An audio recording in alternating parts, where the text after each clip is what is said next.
In 3 minuti il TG del quotidiano La Nazione siciliana. 5 operai morti per esalazioni tossiche a Casteldaccia.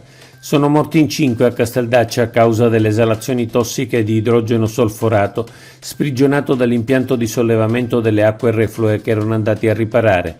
Operai di una ditta che si occupava di manutenzione per conto dell'AMAP, la società di distribuzione dell'acqua a Palermo e provincia. Non indossavano le mascherine. Se fossero state prese tutte le precauzioni del caso, tutto questo non sarebbe successo, ha dichiarato il comandante dei Vigili del Fuoco di Palermo. Assessore Albano, concorso per 100 ispettori del lavoro. A proposito della tragedia di Casteldaccia, l'assessora regionale al lavoro Nuccia Albano ha dichiarato che si provvederà a rinfoltire la squadra di ispettori del lavoro.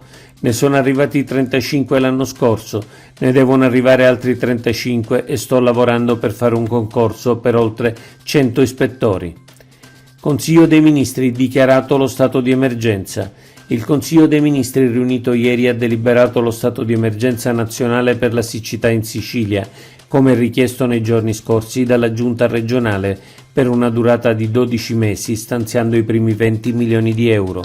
Alla riunione ha partecipato anche il Presidente della Regione. A chi andrà il voto della Democrazia Cristiana? L'ufficio politico della DC in Sicilia si è riunito ieri a Palermo in vista delle prossime elezioni europee.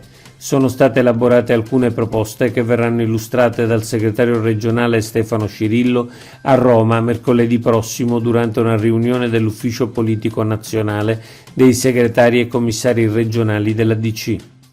Le proposte insensate del capitano Ultimo. Purtroppo l'onestà e il coraggio non sono elementi sufficienti per saper fare politica. In un incontro della lista Libertà nella quale è candidato, il capitano Ultimo ha proposto che non solo i mafiosi, ma anche i loro parenti di primo e addirittura di secondo grado siano esclusi dai diritti politici e dal lavoro. Evidentemente non ha mai sentito parlare della Costituzione e neppure della Bibbia. Boom dei casi di antisemitismo. Aumentano in Italia i casi di antisemitismo dopo l'atroce attacco dei terroristi di Hamas contro Israele lo scorso 7 ottobre. L'ultimo aggiornamento del Ministero dell'Interno dà conto di 345 episodi qualificati come atti e discorsi di odio contro gli ebrei dal 7 ottobre 2023 al 1 maggio 2024. Sono più del quadruplo degli 82 riferiti dal Viminale per lo stesso periodo del 2022-2023. Sud chiama Nord, deputato espulso dal gruppo. Il gruppo parlamentare di Sud chiama Nord ha espulso il deputato Alessandro De Leo. L'espulsione è arrivata all'improvviso e senza specificare chiaramente le motivazioni, tranne un generico venir meno del rapporto fiduciario. Il deputato si è detto stupito e rammaricato. Ci piacerebbe consultare il regolamento del gruppo per verificare la legittimità dell'atto. Porto di Sciacca. La deputata regionale Giusy Savarino ha accolto con soddisfazione l'attenzione del governo regionale per il porto di Sciacca.